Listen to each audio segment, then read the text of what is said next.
오늘 은혜 받을 하나님의 말씀은 이사야 46장 9절로 11절입니다. 이사야 46장 9절 말씀. 너희는 옛적 일을 기억하라. 나는 하나님이라. 나 외에 다른 이가 없느니라. 나는 하나님이라. 나 같은 이가 없느니라.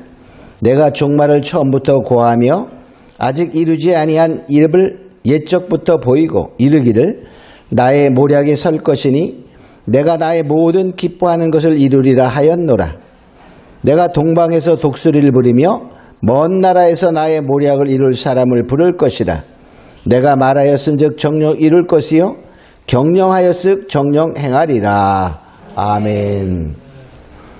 오늘 은혜 받을 하나님의 말씀의 제목은 하나님의 모략을 이룰 독수리입니다. 하나님의 모략을 이룰 독수리. 다시 말하면 하나님의 계획, 하나님의 뜻을 이룰 독수리라는 뜻이죠. 근데 여기서 독수리는 그냥 나르는 독수리를 의미하는 것이 아니라 사람을 의미한다, 이렇게 보면 됩니다. 근데 본문은 이사야 선지자가 이제 바벨론에서 이스라엘 백성들이 포로로 돌아올 것을 예언하면서 하나님께서 독수리를 부르는데 그 독수리는 뭐냐? 여기 보면 이사야 45장에 보면 바로 고레스라는 그러한 인물이 등장하게 되지요. 자, 그래서 우리가 이 내용을 보면요, 이사야 선지자가 이 예언을 하는 시대는 바벨론에 아직 포로로 잡혀가지도 않을 때예요.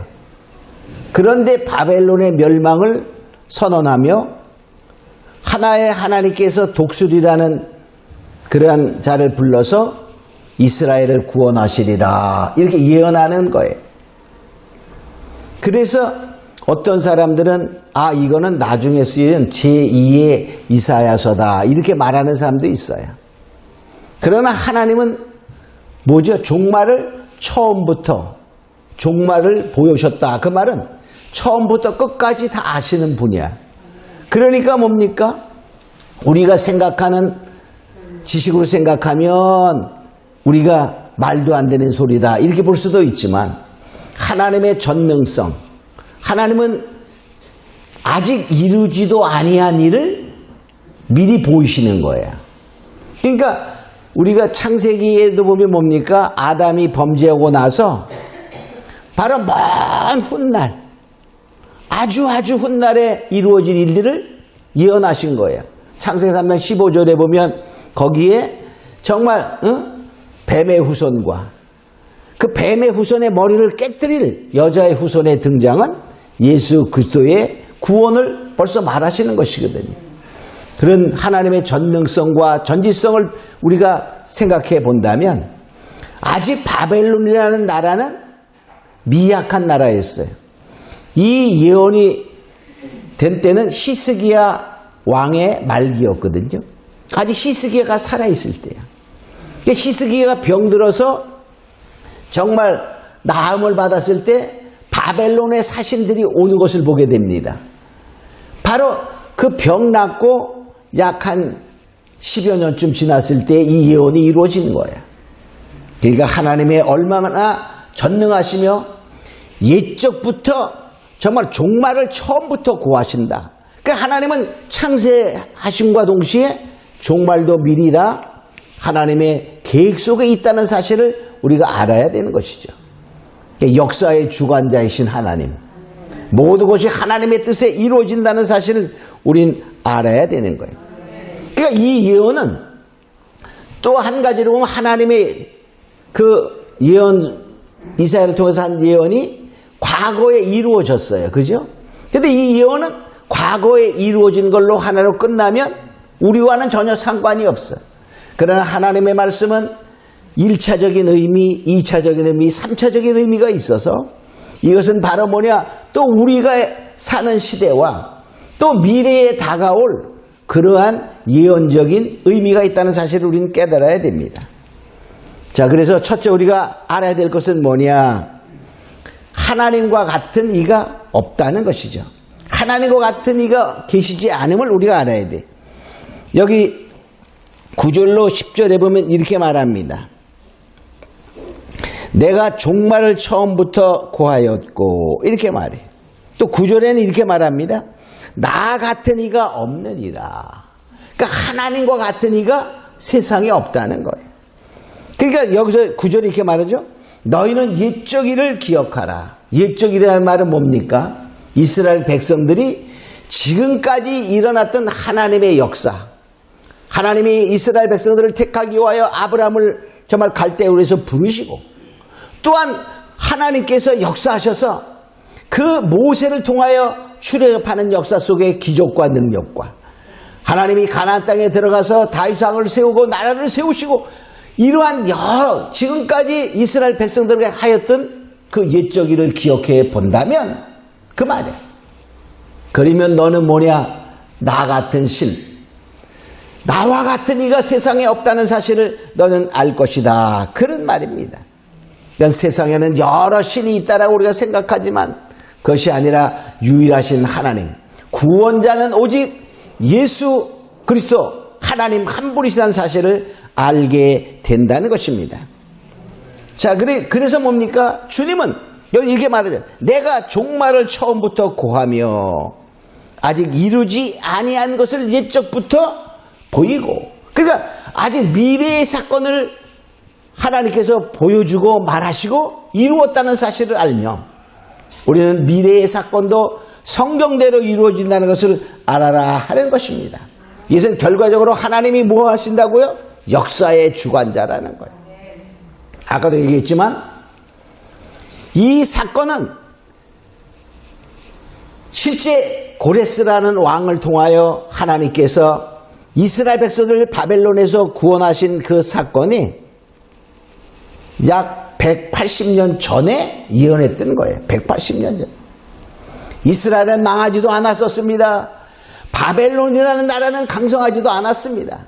그러나 바벨론의 포로가 되어 가고 70년 후에 이루어질 일을 바로 이사야를 통하여 예언했다는 것입니다. 자, 그래서 하나님은 뭐냐? 바로 하나님의 뜻에 의해서 세계의 역사를 이루어 간다라고 볼 수 있다는 것이죠. 자, 크게 두 번째로 우리 뭐냐? 하나님의 모략을 이룰 독수리, 사람을 하나님이 부르신다는 거예요. 과연 독수리가 뭐냐? 독수리가 의미하는 것을 우리가 첫 번째 생각해 보면 출애굽기 19장 4절에 보면 이렇게 말합니다. 나의 애굽 사람에게 어떻게 행하였음과 내가 어떻게 독수리 날개로 너희를 업어 내게로 인도하였음을 너희가 보았느니라. 이스라엘 백성들이 출애굽하여 정말 광야에 나왔죠. 이 출애굽의 역사를 하나님이 표현할 때 이스라엘 백성을 독수리의 날개로 업어 날랐다 이렇게 말합니다. 근데 출애굽의 역사를 보면 하나님이 바로의 마음을 강팍해 함과 동시에 많은 하나님의 기적의 역사, 능력의 역사를 이루었어요. 그리고 모세를 통하여 하나님 모세를 민족의 지도자로 삼으시고 하나님께서 모세를 통하여 또 아론을 통하여 하나님이 기적과 능력을 행하시고 바로가 손을 들게 만들고 이스라엘 백성들을 출애굽한 사건을 가리켜 독수리 날개로 업어날랐다 이렇게 말합니다. 그러니까 이 독수리 날개로 업어날랐다는 독수리의 뜻은 하나님의 능력의 역사, 기적의 역사, 하나님이 많이 하실 수 있는 역사와 그 역사의 도구로 사용되었던 모세를 가리켜 독수리 날개로 업어날랐다 이렇게 말하는 것입니다. 그러니까 바로 이 출애굽의 역사 속에 독수리로 사용된 자는 모세였다 이렇게 볼 수 있어요. 자, 또 마지막 때에도 보면 계시록 12장 14절에 보면 그 여자가 큰 독수리 두 날개를 받아 광야 자기 곳으로 날아가 거기서 뱀의 낯을 피하여 한 떼와 두 떼와 반 떼를 양육받으매. 여기서 계시록 12장에 나오는 여자는 신령한 교회들을 말합니다. 신령한 성도들을 말해요. 마지막 때에 하나님의 말씀으로 무장된 바로 거룩한 성도요, 하나님의 능력 안에 보호받는 성도들을 말합니다. 근데 그들이 독수리의 날개를 받아간다. 그런 말이에요. 그래서 결과적으로 이것도 뭡니까? 마지막 때에도 출애굽의 역사와 같이 하나님의 능력과 기적의 역사를 통하여 바로 하나님의 입맞은 그 다시 예언 두 증인들의 인도함을 받아 그 말이에요. 그래서 광야 자기 곳으로 날아가 뱀의 낯을 피하여, 그러면 뱀의 낯을 피한다는 말은 출애굽의 역사로 비유해보면 바로의 낯을 피하는 거예요. 바로의 권세 앞에 사단의 권세를 피하여 그런 말입니다. 자, 이런 것을 볼 때 이때는 뭐냐? 마지막 종말 시대에 그 적그리스도와 거짓 선자가 득세하여 666표를 찍는 그 시대에 그 말이에요. 하나님의 능력의 종들, 모세와 엘리야와 같은 그 능력의 종들을 우리가 인도함을 받아. 그 말은 뭐죠? 계시록 10장과 11장에 보면 펴놓인 작은 책을 먹은 자들이 다시 예언하는 그런 시대를 말하는 거예요. 그러니까 작은 책에 펴놓인 책을 먹고 그 다시 예언한 자들의 인도함을 받아. 그들이 마지막에 두 증인으로 사용되지요. 그들의 인도함을 받아서 바로 하나님의 기적과 능력의 역사를 통하여 광야로 간다. 그런 말이에요. 그 출애굽의 역사와 같이. 그러니까 이 독수리는 뭐죠? 하나님의 기적과 능력의 역사를 통하여 하나님의 백성들을 이끌어내는 사단의 권세 앞에 이끌어내어 바로 하나님께 구원받는 그러한 일들을 하는 자들을 마지막에 독수리다 이렇게 표현하고 있어요. 자, 두 번째, 독수리 날개로 업어 인도하는 이유가 있어요. 왜 그런 하나님의 일을 하시는가를 보면 여기 출애굽기 19장 5절로 6절에 보면 그 이유가 나와요. 왜 그들을 하나님의 기적의 역사로 모세를 통하여 인도하여 내었나를 보면 출애굽기 19장 5절로 6절의 말씀, 너희는 열국 중에서 내 소유가 되고 그랬어요. 하나님의 소유를 만들기 위해서 그 말. 하나님의 사람들, 하나님의 정말로 능력으로 구원받게 하셔서 하나님의 소유가 된다는 거예요. 또 너희가 내게 대하여 제사장의 나라가 되며 거룩한 백성이 되리라. 제사장 나라가 되며 거룩한 백성이 되리라 말은 하나님을 예배하는 자가 된다 그런 말이에요. 하나님의 소유가 되고 하나님만을 섬기는 하나님의 소유자가 되기 위해서 하나님의 백성, 즉 하나님을 예배하는 자가 되기 위해서 그렇게 하나님이 기적의 능력의 역사로 구출해어 낸다는 것이죠. 자, 그런데 그러면 왜 또 꼭 그렇게 해야 되냐? 광야로 가야 되냐? 자, 우리가 무엇이든지 어떠한 위치에 서기 위해서는 반드시 뭐가 필요하죠? 배우는 것과 훈련이 필요한 거예요. 그냥 되는 게 아니에요. 마찬가지로 하나님의 소유, 하나님을 진정으로 예배하는 자가 되기 위해서는 신앙의 훈련이 필요한 거예요. 그래서 하나님이 그러한 광야로 가는 것입니다. 이제 광야는 뭐죠? 하나님의 신앙의 훈련 장소예요. 자, 그래서 하나님이 뭐냐면 독수리 날개를 업어 날리는 이유도 바로 독수리처럼 훈련하는 거예요. 신명기 32장 11절에 보면 마치 독수리가 그 보금자리를 어지럽게 하며 그 새끼 위에 너풀거리며 그 날개를 펴서 새끼를 받으며 그 날개를 펴서 새끼를 받으며 그 날개 위에 그것을 엎는 것 같이 그랬어요. 자, 그 말은 무슨 얘기냐면 자, 독수리는요 자기의 보금자리를 어지럽게 해 막 흐트러버린다 그런 말이죠. 그래서 독수리가 새끼를 이제 키울 때 알을 낳습니다. 그 알을 낳을 때는 보통 다 높은 절벽 위에 낳아. 그래서 그 보금자리를 만들 때에 밑에 가시를 깔아. 가시를 깔고 그 위에다가 깃털 같은 거를 덮어가지고 이제 알을 낳습니다. 그럼 알을 품으면 새끼가 이제 낳았어요. 그럼 새끼가 나오면 첫 번째 어때? 보들보들한 깃털 위에서 새끼가 이렇게 자라나게 됩니다. 그게 이제 어미가 먹이를 주면서 키워서 어느 정도 크게 되면 그 깃털을 점점 없애, 어지럽게 만들어. 그럼 뭐가 나와? 가시가 나옵니다. 가시가 나오면 그 가시에 찔리지 않으려고 새끼 독수리는 앞으로 조금씩 나오는 거예요. 그러면은 이제 날개가 이제 날 때 좀 됐으면은 완전히 어지럽게 만들어가지고 가시가 많이 나오게 해. 그러면 자꾸 어떻게 절벽적으로다가 이제 가게 되는 거예요. 그럼 가시 안 찔리고 가다 보면 어떻게 될까요? 절벽에서 떨어지는 거예요, 이놈이. 떨어지면 어떻게 될까요? 있는 힘을 다하여 날개짓을 합니다. 그 날개짓에서 날개 힘이 약해. 그래서 계속 떨어지는 거예요, 떨어져. 그럼 떨어지면 어떻게, 나중에 떨어지면 죽지요. 그때 떨어지기 전에 어미 독수리가 쫙 날개 가서 날개를 탁 엎는 거야. 그리고 다시 올라와. 그리고 거기다가 둥지에다 넣습니다. 그걸 되풀이합니다.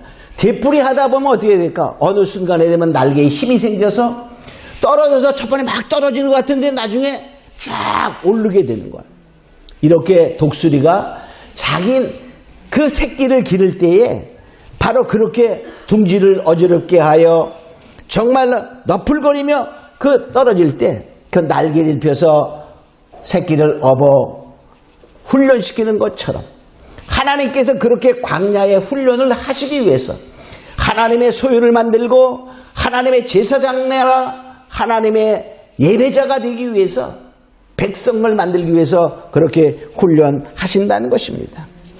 자, 우린 이러한 걸 보면서 정말 우리는 이제 이 이스라엘 백성들이 정말 범죄하며 패역한 자가 되었을 때 하나님의 그러한 모략이 있었다는 것을 알고 하나님이 모략을 이룰 자를 하나님이 여기서 보니까 부르신다 그랬어요.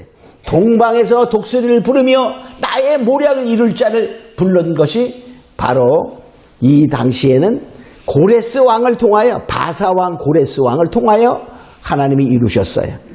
그럼 바로 이것은 과거의 역사. 오늘날 우리가 생각해 보면 어떻습니까? 우리가 정말 성도들이 세상을 사랑하며 물질을 사랑하고 가는 그러한 영적인 우리 대한민국의 이스라엘이라면 그렇게 타락했다고도 볼 수 있어요. 그렇죠? 우리가 시대가 그러잖아요. 애인 하나 안 두고 살면 심심해서 살 수 없는 시대. 그런 말들도 하는 거야. 얼마나 우리가 타락하고 있는지 몰라요. 아무 기독교인들도 그렇습니다.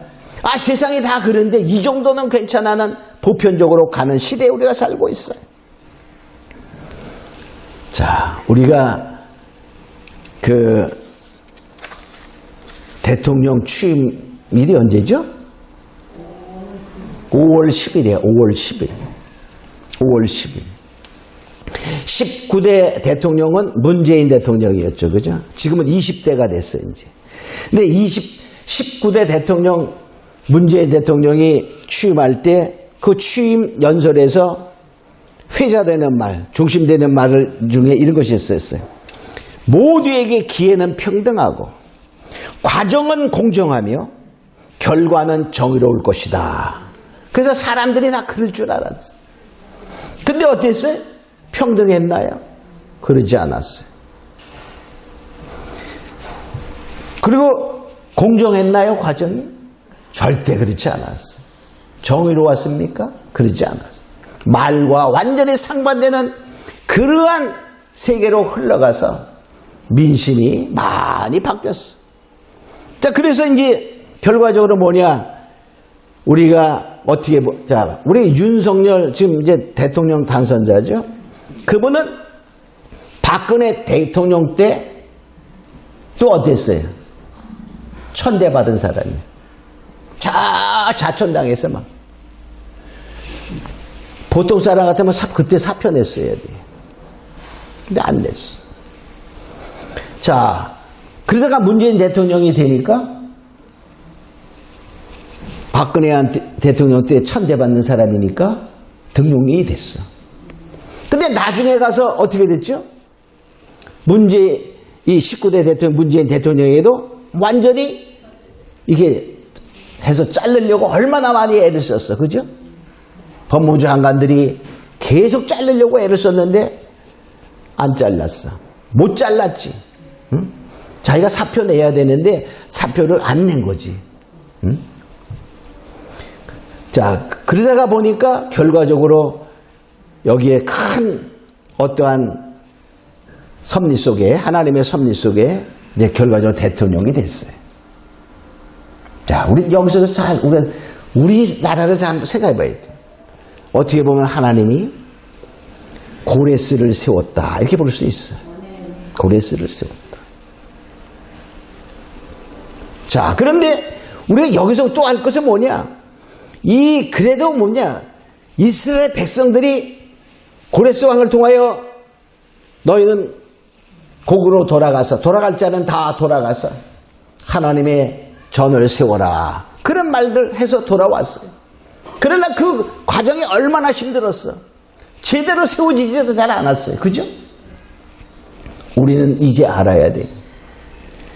지금 우리가 이러한 상황이 되었다 할지라도 우린 더 열심히 기도해야 돼. 많은 사람이 이제 안심할 때가 아닙니다. 더 기도해야 됩니다. 더 기도하며 힘써야 된다는 사실이에요. 우리 이 문제에 대해서는 이제 더 이따가 잠깐 얘기하겠지만 우리가 지금 이 시대에도 얼마나 많은 정말 부정선거를 하려고 노력했던 사실들을 알 수 있어요. 그 실제로 많이 일어났어요. 그 증거들이 엄청나게 많아 지금. 이제 곧 재판 같은 것도 열리고 그럴 거예요. 자, 우리가 그러한 거를 보면서 이제 우리가 더욱더 정말 공의와 정의, 여기 독수리를 부르며 그랬어요. 나의 모략을 이룰 자를 찾았다. 그 말은 하나님의 공의, 정의, 하나님의 뜻을 이룰 자를 찾은 그런 것을 알고 우린 정말 하나님의 공의, 하나님의 정의가 이루어지는 나라가 되기 위해서 더욱더 앞으로 기도해야 될 줄로 믿습니다. 자, 그럼 우리가 더 이제 미래적으로 가보겠어요. 미래적으로. 자, 미래적으로 부르실 하나님의 독수리는 무엇일까? 그리고 우리가 성경적으로 생각해 보면 첫째, 지리적인 위치를 봅니다. 지리적인 어디에서 하나님이 독수리를 부르느냐라고 보면 여기 11절에 보니까 이렇게 말하고 있어요. 동방에서 독수리를 부르며 먼 나라야. 먼 나라. 동방이요 먼 나라야. 그럼 이 당시에는 과거를 보면은 뭐였죠? 동방의 바사라는 나라였어. 근데 우리가 더 미래적으로 보면 예루살렘에서 동방이야. 동쪽이야. 근데 먼 나라야, 먼 나라. 근데 우리가 다른 것도 보면 자, 동방에 있는 먼 나라인데 우리가 멀다 그러면 어떻게 될까? 동방 끝이 돼야 되잖아요. 그럼 동방 끝이에요. 자, 첫째, 이사야 41장 2절에 보면 누가 동방에서 사람을 일으키며 의로 불러서 자기 발 앞에 이르게 하였느냐?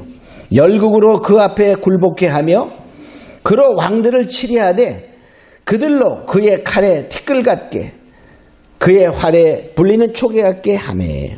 그러니까 동방에서 사람을 일으킨다 이렇게 말하고 있어요. 근데 또 이사 41장 9절에 보면 내가 땅 끝에서부터 너를 붙들며 땅 모퉁이에서부터 너를 부르고 땅 모퉁이에서 부른다 그 말이에요. 그러니까 우리가 예루살렘에서 이제 먼 나라인데 땅 모퉁이에 있는 나라요, 동방에 있는 나라가 어느 나라일까 한번 생각해 볼 필요가 있어요.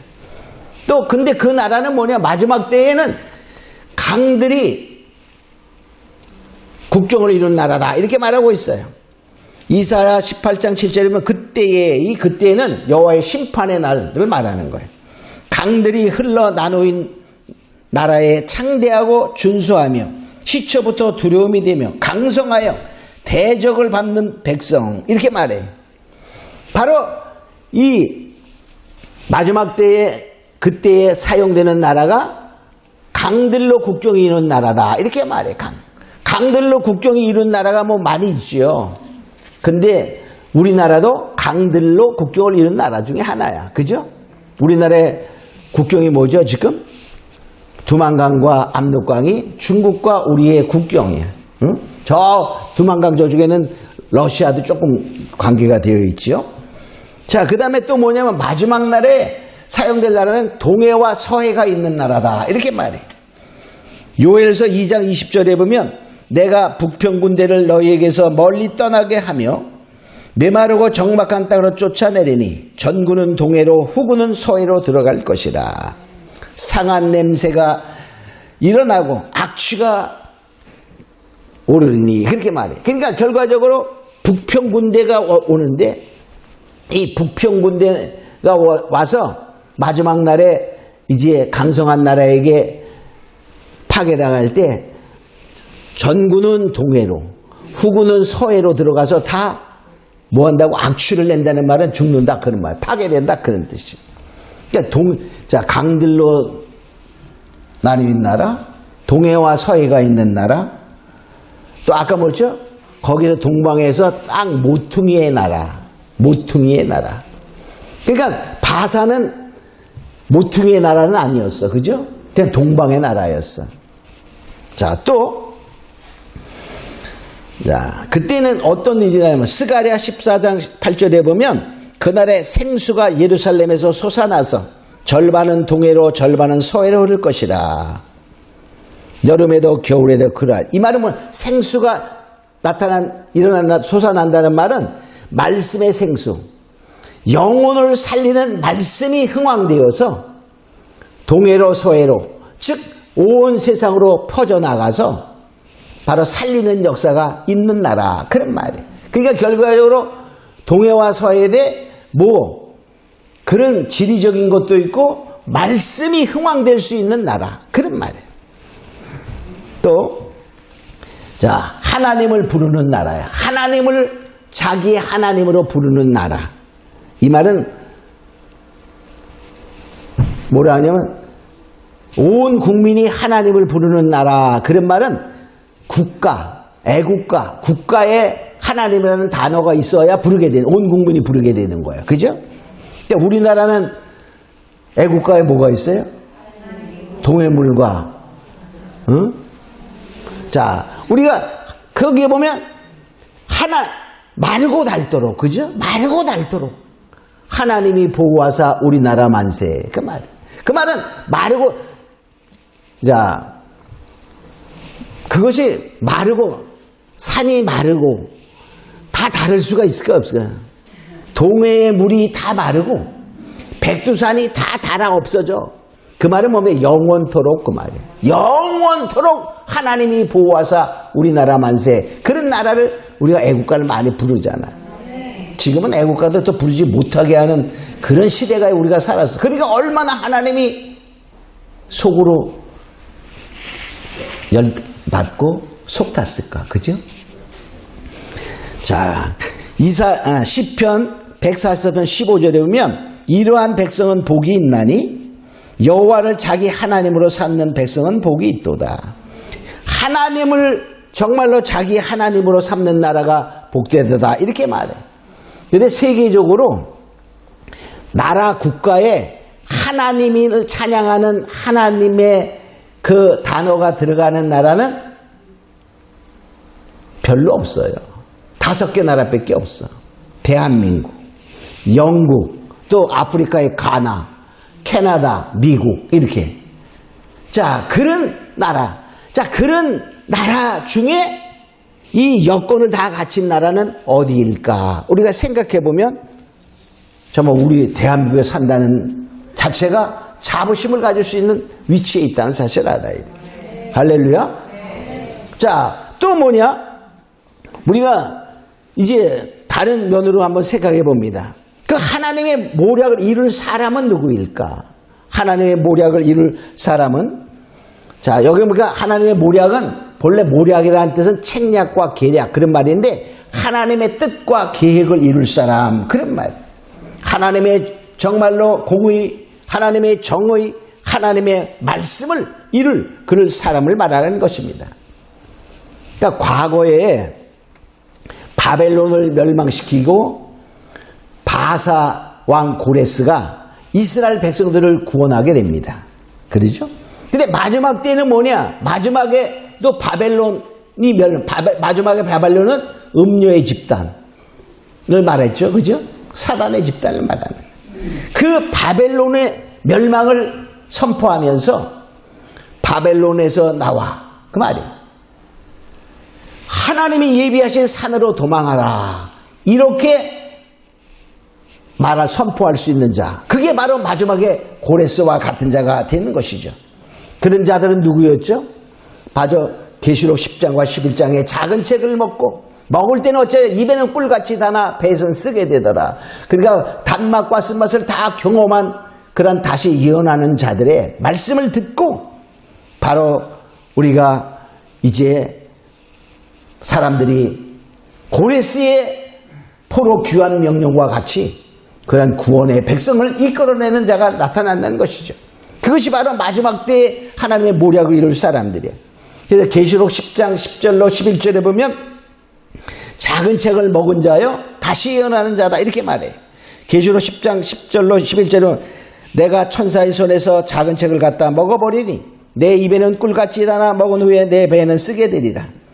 저가 내게 말하기를 내가 많은 백성과 나라와 방언과 임금에게 다시 예언하여야 하리라. 다시 예언하는 거야. 다시. 그 다시 예언자가 계시록 11장 3절에 보면 바로 두 증인인데 그 두 증인이 보면 1260일 동안 예언한다 이렇게 말하잖아요. 계시록 11장 3절에 보면 내가 나의 두 증인에게 권세를 주리니 저희가 굵은 베옷을 입고 1260일 예언하리라. 근데 그들이 얼마나 많은 권세를 갖냐? 모세의 권세, 엘리야의 권세를 갖는다 이렇게 말합니다. 계시록 11장 6절에 보면 저희가 그 두 증인들이 권세를 가지고 하늘을 닫아 예언하는 동안 비오지 못하게 하늘을 닫아 예언할 동안 비오지 못하게 한다. 그 말은 뭡니까? 엘리야의 권세를 말하는 거예요. 또 뭡니까? 권세를 가지고 물이 변하여 피되게 하고 물이 되어 피되게 하는 권세는 모세의 권세를 말하는 거예요. 그러니까 모세의 권세, 엘리야의 권세 같은 즉 출애굽의 역사와 같은 그러한 역사를 행할 자들을 우리가 하나님이 불러서 하나님이 모략을 이루시는 그 시대가 온다는 것을 우리가 알고 우리는 이제 더욱더 정말 믿음의 사람들이 되어 과거에 예언하신 그 예언의 역사가 이룬 것은 거기에 또다시 미래의 사건의 역사 2차적인 그러한 예언의 말씀을 우리가 깨닫는 자가 되어 이제 우리가 한 사람 한 사람이 다 하나님의 모략을 이룰 그 사람이 되어 하나님께 쓰임받는 모두가 되기를 있음으로 축원합니다. 우리 잠깐 동안 기도합니다.